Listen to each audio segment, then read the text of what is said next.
অন্ন আস্থান কৰা হয়েছে সকলে অন্নমতি লৈ যাবলৈ বিনম্ৰতা অনুৰোধ জনালো।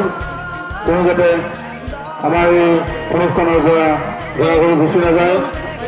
যি দুৰ্গতি না হ'লে তেখেতে ভাতৃয়ে তেখেতে পৰিয়াল যি আপোনালোকৰ কাৰণে এমুঠি অন্ন আয়োজন কৰিছে। আপোনালোকে